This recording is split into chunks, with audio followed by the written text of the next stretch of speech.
my fellow comic book collectors. It's Alan, the Comic Collector Geek, and this is going to be an interview. Recently, I was contacted by a man called Adam, and he said that he wanted to introduce me to somebody that would be a really cool person to interview. And he mentioned that he knew Jason Brubaker, who is doing a Kickstarter called Phobius. And it's just a really cool, like, kind of my kind of genre. It's like monsters, humor, like craziness, and well, a Kickstarter as well. So, yeah, without further ado, let me just bring in Jason, and we can sort of get more into. Oh wait, more into his. Hey, there we go. Full There we screen. go. Yeah, we're both here. Yeah, for people that aren't familiar with you, can you give a little bit of an origin story about yourself and tell people about yourself? Oh my goodness. Well, I've experimented with art all my life. I've loved it all ever since I can remember. And I started drawing comics when I was in probably grade school. Yeah, grade school. I started making comic strips, and I made this book in high school called Phobos, a junior high and high school called Phobos. Self-published it by printing it at the local copy shop and selling it 50 copies at the local comic store. And and got actually a nationwide publishing deal with a small press back in the day. This was in the 90s, so it was before the internet, you know. Well, I think in your video on your Kickstarter, you show like a younger version of yourself. Yeah. Like it looks like you're in the typical like 90s comic shop. Exactly. Yeah, that's where it all started. Yeah. Yeah. I'd draw there with friends, you know, we'd all draw comics together in the back room. And so Phobos was kind of birthed out of that. You know, I loved comics, but I also loved like these old like Addams Family, the black and white versions, and Munsters and all that stuff. So I was like, I'll make a comic that's kind of my take on the classic horror characters, you know. I was actually wanting to ask you this, and I should have asked you before we actually did this stream, but do you know Dick Briefer's Frankenstein?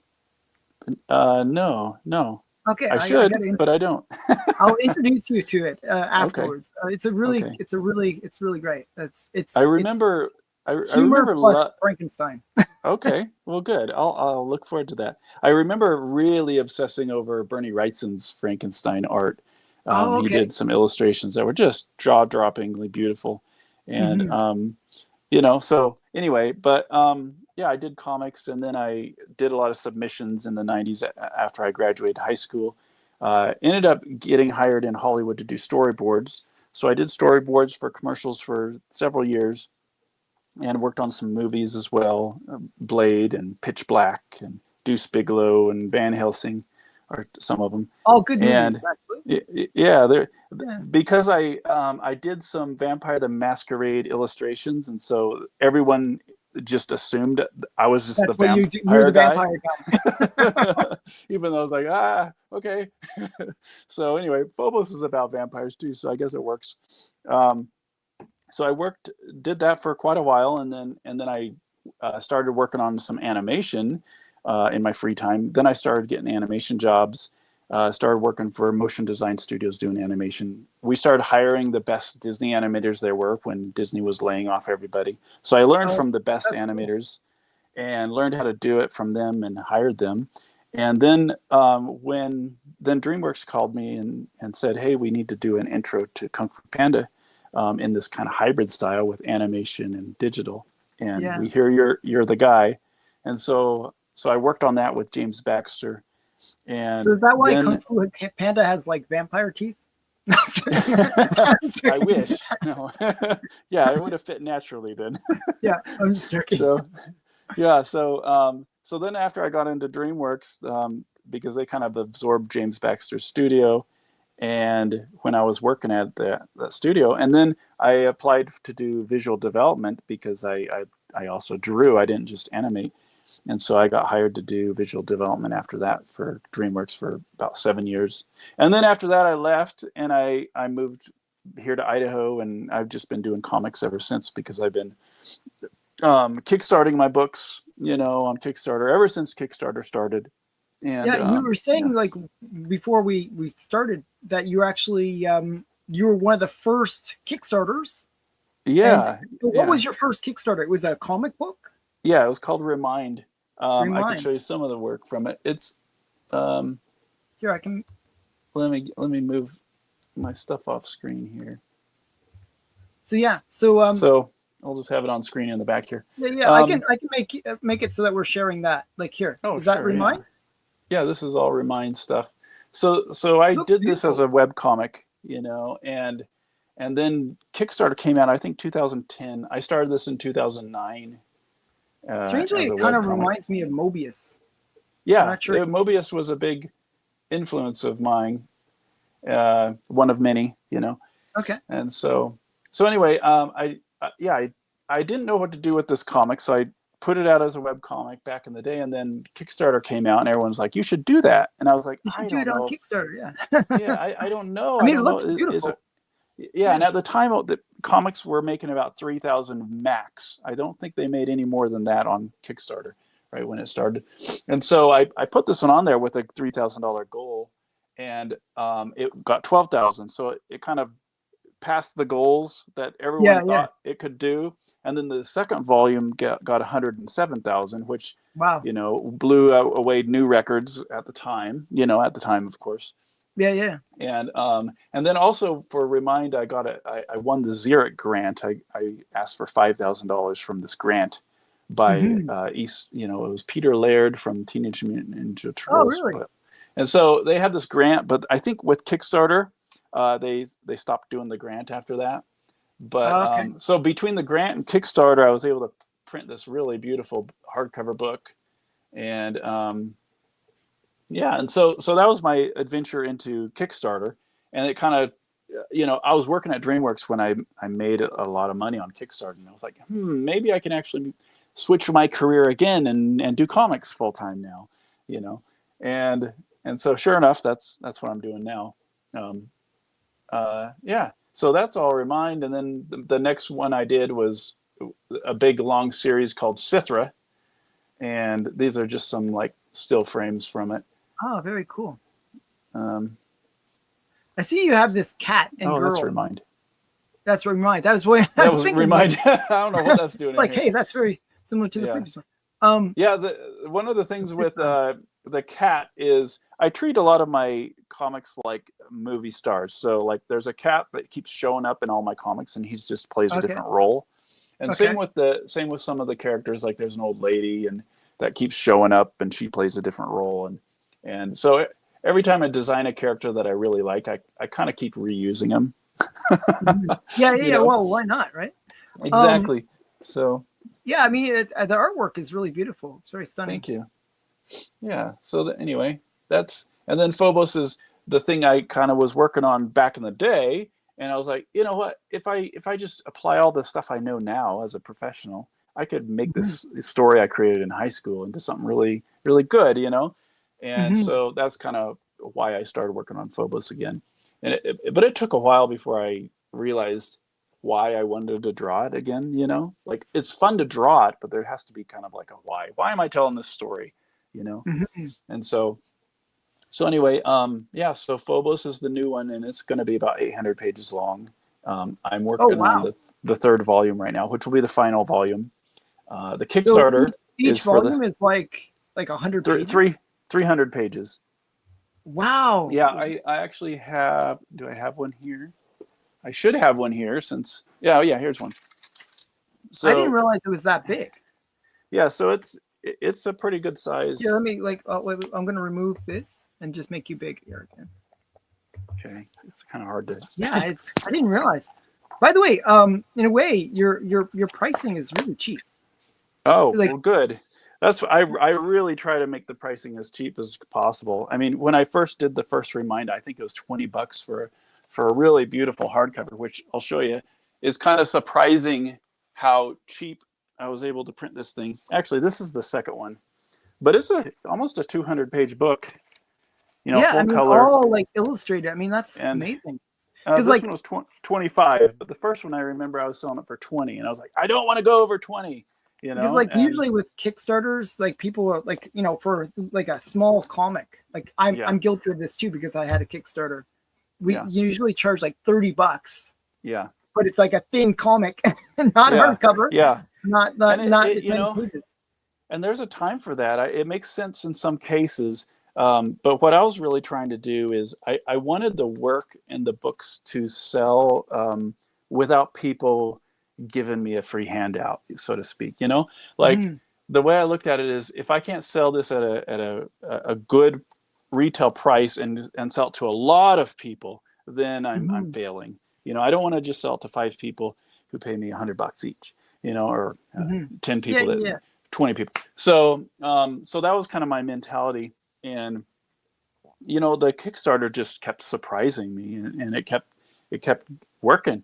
And so what I would do is I'd overprint, and then I'd have a bunch sitting here, and then I'd sell them on Amazon, and I ended up getting a distributor that would distribute my books as well. So, so it just, every time I'd do a Kickstarter, just overprint and then just have a bigger collection of books to be selling all the time. So like when you're saying overprint, how many would you print in a run? Like, well, if I would have a Kickstarter for and there would be 500 books sold, I'd probably print 2 or 3 or 4 or 5,000 books, depending on how much extra money I could raise.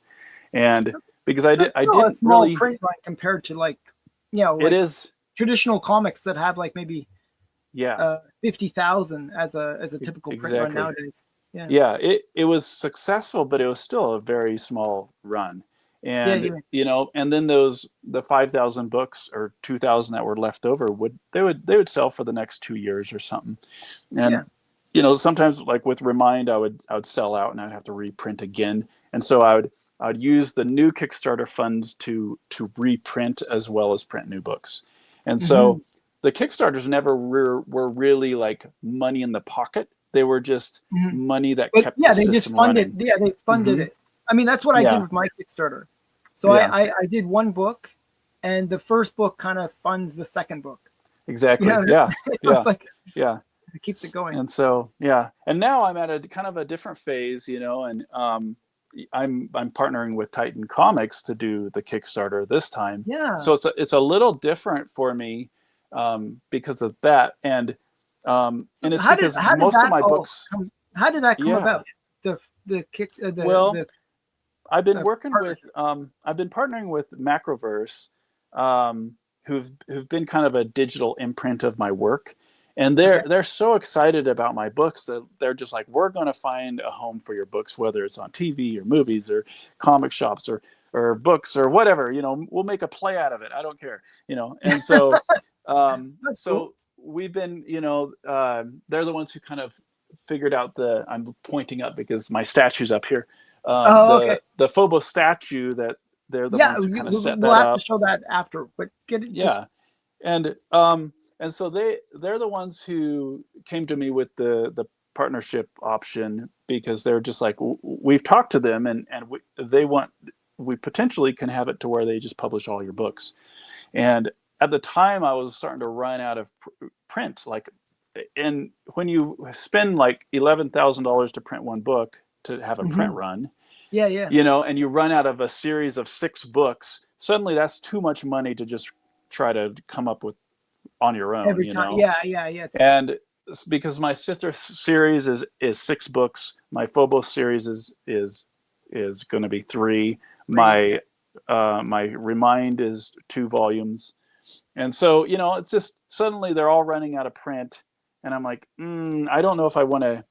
I don't know if I want to keep doing that. So when Macroverse presented this option with Titan, it suddenly was like, that sounds like a really good deal, and it can get my books into a bigger audience, not just the 5,000 people that I can reach on my own through Kickstarter. So is there any thought of maybe taking volume 1, for example, which is 300 pages, which is crazy. It's a big book.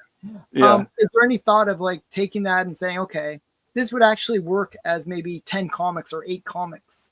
Yeah. We've considered that with the Titan, especially. We were considering that route. Because you could have a pretty long series. I mean, that's... You could, 30 books. That's a long series. I think the problem is my books tend to have a lot of breathing room, so to speak, in the art. I'll have a lot of double page spreads, which just don't when you have a comic that's 22 pages and then you have it's like all these big I only spreads. had so many pages, then I would have to really get like maybe 40 or 50 or 60 pages per comic. And so what we ended up deciding to do is release manga versions. So it'd be like 200 page instead of 300. You got 200 page versions. And so we're going to re-release Sithra like that, and Phobos will be released like that through Titan Comics. And Remind as well. We'll probably do a Remind omnibus because people have been waiting for that for a long time. Yeah, I mean, the younger generation, like I feel like the old generation now, the younger generation really likes the manga format and those kind of omnibuses and stuff like that. So I think it'd probably do well. Yeah, I think so. I did conventions a lot for a while, and I had this really small manga-sized just sketchbook of Remind. It was like the making of Remind. And people would come up and pick up that book more than anything else, even though it was just a sketchbook, and then they'd put it back down once they realized it's not a story, you know? And so I have all these big fancy hardcovers, and then I have this little manga thing, and they're all picking that up. And so, yeah, I really think the manga is the way to go for the next phase in this. Well, I would love to see it as individual issues too, but you know, that can happen later. And that's the beauty of self-publishing and creating it all. And you can do whatever you want. Is you can re-release it in 5 years another way. You know? Yeah. So well, that's fun. Really cool. So, like, I actually kind of interested in, like, you know, obviously we're probably similar ages actually. You know, if you were kind of doing stuff in the 90s, that's kind of when I was really active in terms of comics too. Were you like were you a collector as well? Like, did you get into comics as I was a big collector. I still have a lot of the trade paperbacks that I collected back in the day. You know, those are still kind of my core ones that I can't let go of them yet. You know, I don't collect as much stuff now. I will go through phases where I'll buy a bunch of books and be excited. And then I'll be like, this is inspiration for my next thing. And then I'll go through a phase where I just sell all my books. Right, to buy. So what were you reading in the 90s, or what were you reading like as a Well, you know, Todd McFarlane's Spider-Man was the thing that got me into comic books.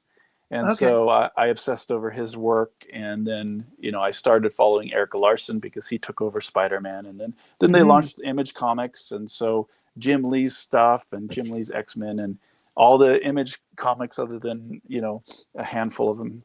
I loved collecting. And there was stuff like Frank Miller's Sin City that was iconic and interesting, and Mobius, like you were talking about. Bone, you know. I really liked Bone as a kid. I did too. Yeah, Teenage Mutant Ninja Turtles, you know, I have some of the sculptures right here. Oh, that's cool. And so, yeah, it's just, here, I'll keep them on screen. So, yeah, I was just a big fan of all that stuff that was happening in the 90s with comics when it was going crazy, you know. And so I just wanted to be a comic artist, you know, and all my friends too, you know, or I surrounded myself with friends who wanted to be comic artists. Like get into the hobby or into the market as well, like with comics as well, or did they get into doing comics on their own as well, or did they my friends? My editor Jeremy Barlow, he was right there with us going to conventions, and he got in with Dark Horse and started writing comics and wrote the Star Wars series and a bunch of other things. Oh wow. And but I mean, he's out of it now. Just during COVID he left the industry. But yeah, he was really successful in it and really enjoyed it, and he was really good at it too. He's the only one of my friends that actually started making a living from it as well as I. Yeah, I was curious. You know, you always have that friend group, and you always wonder, how, did they, continue on in that? Everybody continued in art somehow, whether they're a designer or they, do internet kind of stuff or run a company here or teach art. They're all somehow in art. So just not the comics exactly, which, you know, comics is a hard world to really be successful in, you know, especially indie comics. Yeah. I think I chose the hardest career in art I could find, you know.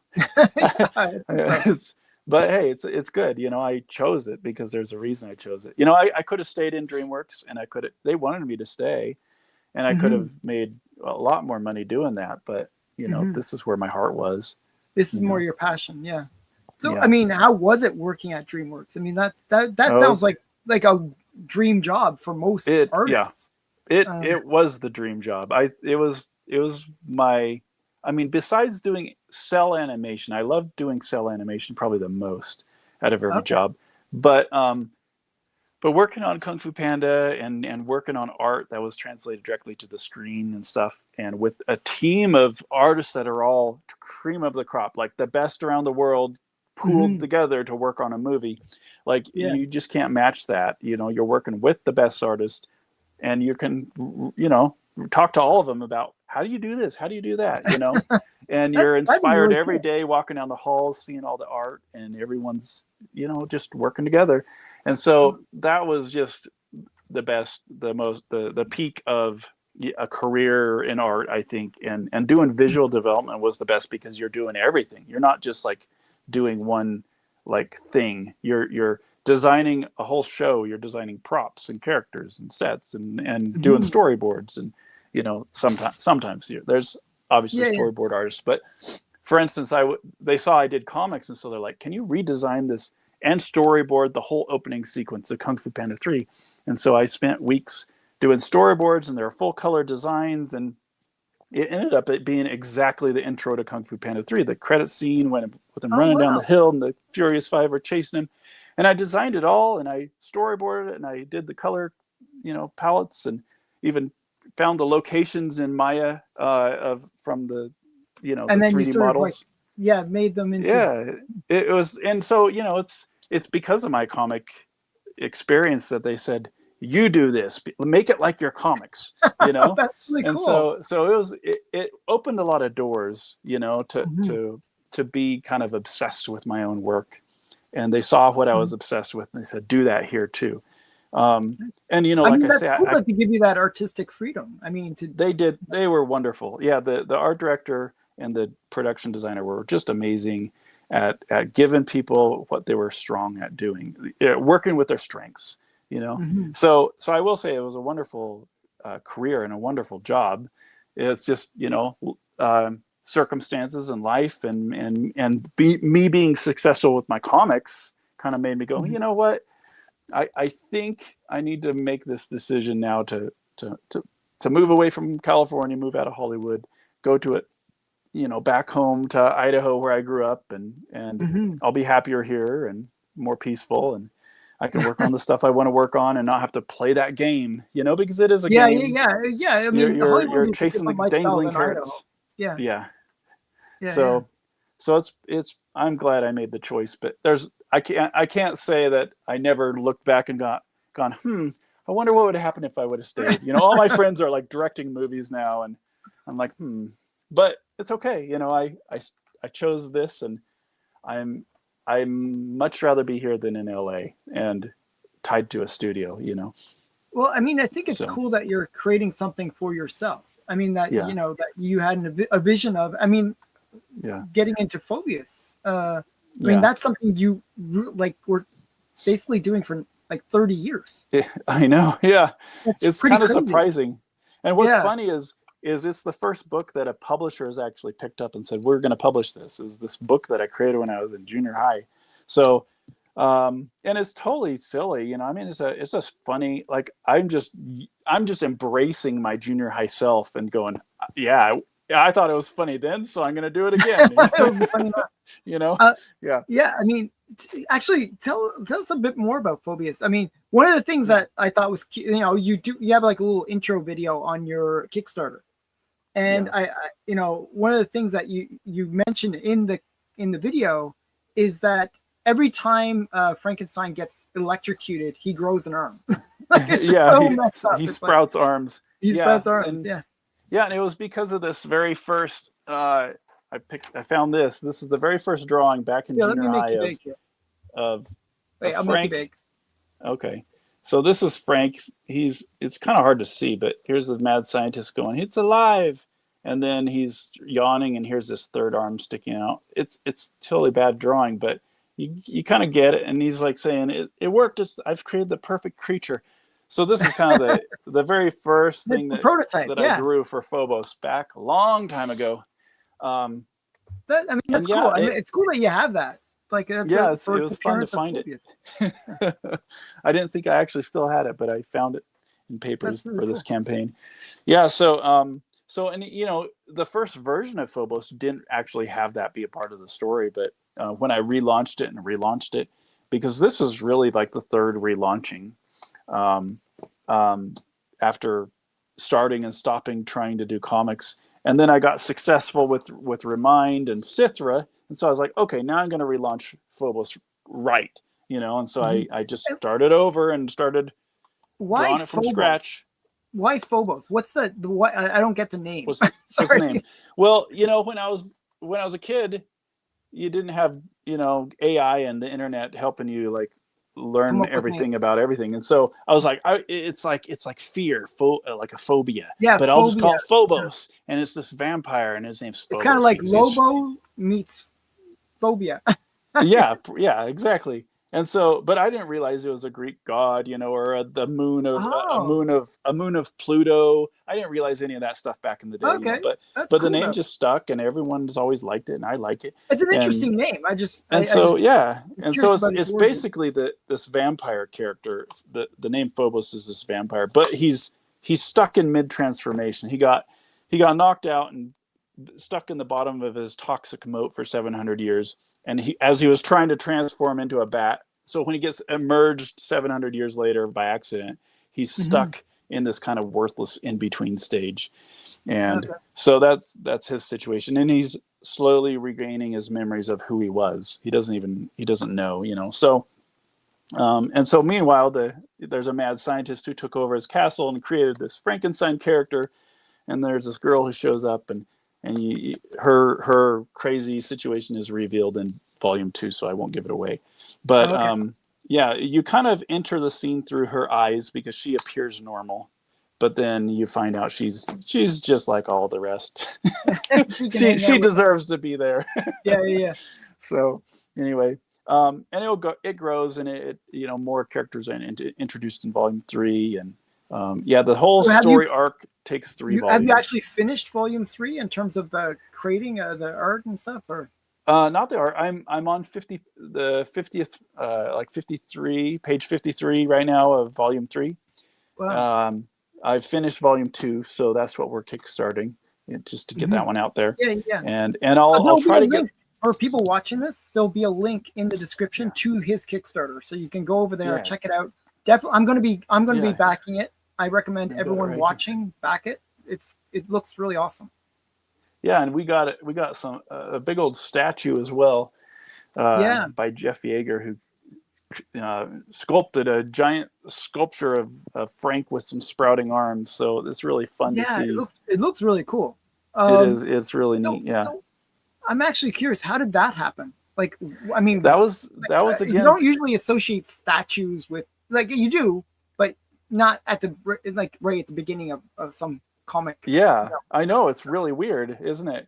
Macroverse, they brought it to me a couple of years ago. They said, hey, we know this Sideshow Collectibles sculpture, this world-renowned sculptor, and we're just we're showing him all the catalogs of all of our books to see if he'd be interested in sculpting one of our sculptures, and he chose Frank with the sprouting arms.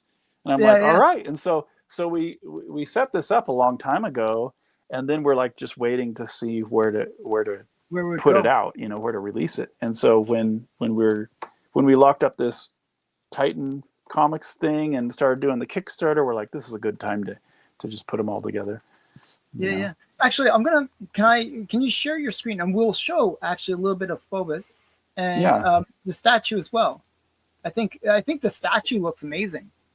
Yeah, let me get a little bigger here. There we go. So that's the statue right there for people watching. Yeah, and you can so get this it is the painted or painted. unpainted. Yeah, Exactly. I have an unpainted version because I got one when they first finished it, so it's still in pieces, so I can't really show it. I could show you an arm, you know. an arm. So Okay, wait. I'll it's make you big beautiful. here. Wait. I'll make you big so you can show the Yeah, arm. so this is like one of the the prototypes. So I mean, that's it's just huge. beautiful quality. Oh my goodness, yeah, it And looks really cool. magnets to connect it. So I got a bunch of little arms and the body, but yeah, it's it's beautiful. It's top notch. So yeah, we have the painted and unpainted version of this statue, and then there's both volumes, the first one and then the second one. And so the first volume, if people back you, they're getting the first printing, right? Yeah, it's still the first printing because this is one of the only books I never put an ISBN number on it, and I never put it on Amazon. So the only way people have been able to get it is directly through me. And so I've just been holding on to them since the last campaign. And so I still have about 1,000 copies of the first volume. And so we're going to print the second volume to match this. And so, cool. Yeah. And so, yeah, but the main feature is that second volume, because there's quite a few people that have the first one already. So I didn't pick up the first volume, so I'll probably back I think it's like $75 and you get both volumes. Yeah, I think that's right. Yeah. Yeah, that seems like a good deal. Where I don't know which it's reward it is. There it is. Yeah. The catch-up bundle. Yep. So that's me. Yeah, that's a good one. So yeah, and it's just a silly story, but it's serious. I don't know how to explain it. It's comedy. It's comedic. It's like dark humor, but it has a very serious undertone. And as it goes, it gets more serious, kind of like Harry Potter. It's the first movies are all light and fluffy, and then the last ones are like dark. So, but there's still humor throughout it, at least. But yeah, it's a fun story. I'm really happy that I can finally get it out of my brain. Like having it ever kind of in your mind for so long, and having versions of it sketched on paper is. And so you had neat to finally see it. The full arc of the story in your mind, and you're just finally getting to paper. Or? I've had like bullet point list like of the whole arc when it was in comic form, but it was only going to be 25 issues long, and so I had kind of figured out the basics of the story, the grand arc. So really, I've just stuck to the kind of the grand arc, but since it's so much bigger now, I've allowed it to. Well, I've used my storytelling ability that I've grown better at to make it into something more fleshed out than what I had when I was a kid. But that overarching theme and arc of the story is still staying pretty true to it, because it's a good. I think it's a good arc, It's like this vampire who's wrestling with who he is, his identity, as he's remembering who he was. Like, do I want to continue that way, or do I want to? Yeah. Is that a good idea, or is that a bad idea? Now that I have friends and I actually have relationships who've helped me, do I want to pursue that ultimate power again? And I think that's a fun question to ask, especially if you're kind of have to abandon your friends to get it, Like, and so so that's kind of the overall theme, and it gets pretty crazy at the very end, of course. So all my stories get you have what's to have going that on, climax, right? Yeah. Yeah. So so it's just really fun to see it all finally happen, because there's been so many times when I'm like, well, I'm never going to be able to finish Phobos, because when I first printed it, I printed it through myself, and then I signed a deal with a little publisher. They printed the first issue in the 90s, and then they canceled it, and then they had control over it. And so I was like, well, I'm never going to see it again. And so then later on, when it was like 2003 or something, I was like, I'll just email the guy and see if I can take the rights back. And so I emailed him and called him, and he's like, yeah, you can have the rights back. I was like, oh, well, that's easy. Okay, so I started republishing it, you know, like, but I published an updated version of those original drawings, and you know, it didn't sell very well because it's old drawings, but I used Photoshop and touched it up. And then finally I was like, what am I doing? I'm trying to touch up this really old stuff. Like, I just need to start over. So then I kind of abandoned it again. And then, you know, after other comics were done, that's when I was like, okay, now it's time. I'm going to just start over. Is there like a 90s comic of Phobos? Yeah. Yeah. I think it came out in 94. I'll have to look for that. Oh. You can find it online. Yeah. It has, I don't know if I have a copy of it right here handy, but yeah, it has the cover that I made for cover 2, which it doesn't make any sense why it's the cover for number 1, but because you never get introduced to the character or anything. But yeah, it's sold pretty good, but it was, you know, right in the middle of the 90s boom when anything sold, anything with a number 1 on it sold. Yeah, so yeah. It's like they would come out with a number 1 every week. Yeah, yeah. And so I think it sold over 3,000 copies, you know, and there was, that's cool. I think there was misspellings in it and just bad art and everything. It was just horrible, you know, but it sold, and then they canceled it obviously after the first issue. So what company was it that you did that with? It was Samson Comics. Let me plug in my iPad so it doesn't die on us. Yeah, it was like, it was maybe Samson Press. And the publisher was Flashpoint Comics. It was either one way or the other. And they would, it was just this guy, it was this guy in Florida who would kind of find, he would sometimes get licensing deals for a comic, and then he would publish them himself, you know, just a businessman-minded guy. And so he didn't put out a whole lot of stuff, but he loved comics, and so he would just publish put out these little, and I submitted it to him, you know, because I'm like, I'm going to just submit it to every indie publisher out there. And he was like, yeah, sure. Yeah. I'll publish it. That's cool. So it's neat. He's a nice guy. Yeah. I mean, that's cool that they give, like, he was giving like younger artists a chance to get published. Yeah. I mean, yeah. And I don't know how much money it made for him, and, you know, it doesn't matter, but I wasn't in it for the money. I just was like happy. I'm getting published nationwide. You know, that was a big deal back then. I know. Well, I mean, I think most comic book collectors have that dream, right? And if you're an artist, it's even more of a strong dream that you want to get published and get your book out there and get your ideas out there. So that's cool. I mean, that's really nice. Yeah, it's really neat. So now, you know, now it's finally come full circle, and it's actually being published by what is it? The 4th biggest publisher in comics is Titan Comics. Yeah. So so that's a dream come true. You know, I obsessed with the self-publishing for a long time, and I love it. I love self-publishing because no one can tell me what to do. And but then, you know, you wear all the hats, and so if something goes wrong, it's completely your fault. Yeah, you know? And it can be a little bit of stress, I imagine, like doing everything. Yeah.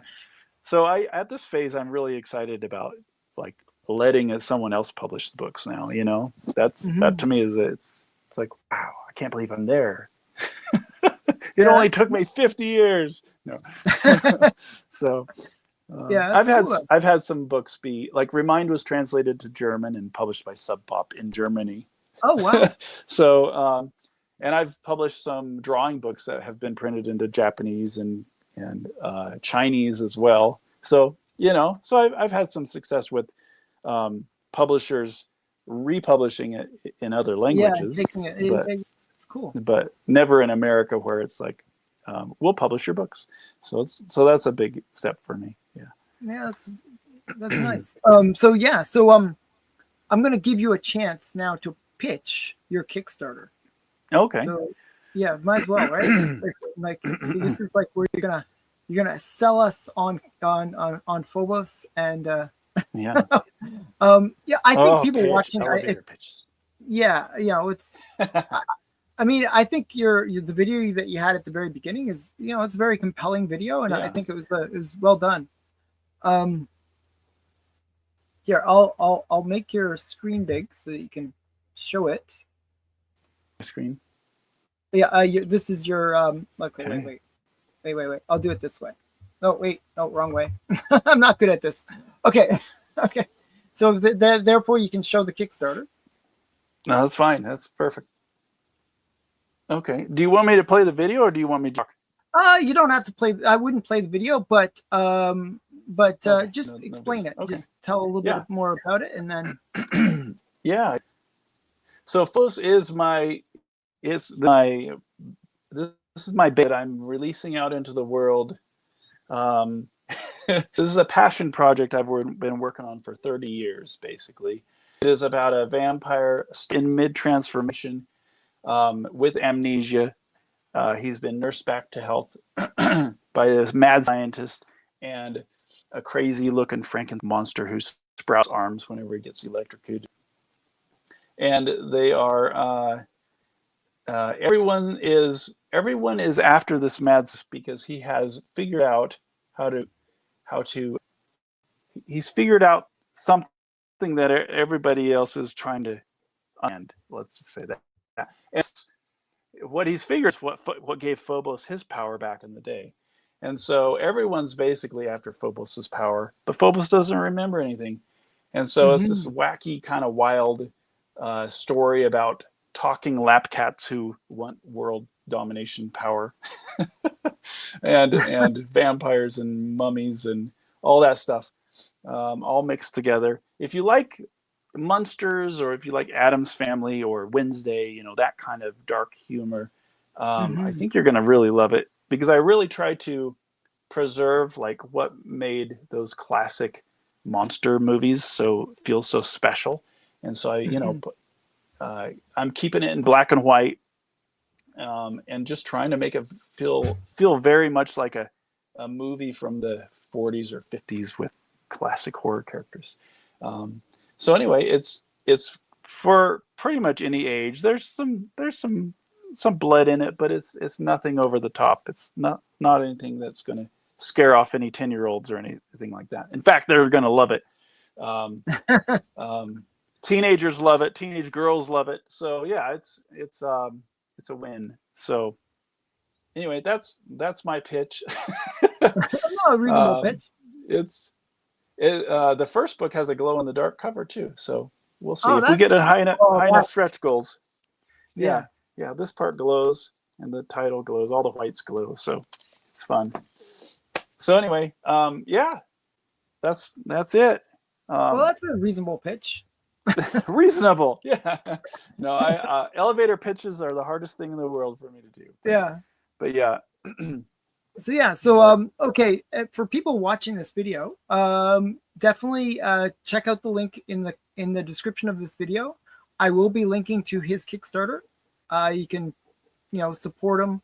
I think it's an incredible deal. As I said, I think I would have expected the price to be about double what you have. I mean, I was thinking like I know it's hardcover, but I was thinking it was going to be like maybe like 50 pages, that kind of level. Oh yeah. But the fact that it's like 300 pages, that's crazy. Yeah. So you get a lot. You get a lot for it. You get a lot. You get good value for your money on this one. Yeah. If you get the 2 books, you'll have 600 pages of story. That's a lot of story. But I mean, that's really cool. I think that's a really good deal. So I think people should definitely check it out, and if it's something that you're interested in, definitely back his Kickstarter. And I just want to say thank you, Jason. Thank you coming on. And is there anything else you want to say, like where people can find you or anything else? I'll put any links that you tell me in the description. So. Okay. Yeah. I if people like my work and they want to see more of a work in progress and see chapters as they're being done, and even get on video calls with me, monthly, they can join my Patreon too. It's patreon.com/Jason Brubaker. And, cool. That's kind of how I make a lot of my living right now, is through Patreon. So anything there really helps a lot. It keeps. And do you have a YouTube channel as well? I do, but I haven't done much with the art YouTube channel. Recently. So yeah, I'll live stream on there, but I don't really update It's YouTube, not that so often. I just go on there to say hi to friends and live stream and draw with people. Okay, that's cool. Yeah, but so you can subscribe. It's Coffee Table Comics on YouTube. Okay. Yeah, but I'm not very active, is all I'm saying. Okay. So, yeah. So, and I don't do much social media either. So it's really Patreon and the then Kickstarter. And then my mailing list. You know, I have a Substack mailing list where people can get updates if I launch something new. Very cool. So I want to say thank you for doing this interview, and I hope every success for your Kickstarter. And thank you. Thanks everyone for watching, and bye for now. Yeah, thank you guys. See ya.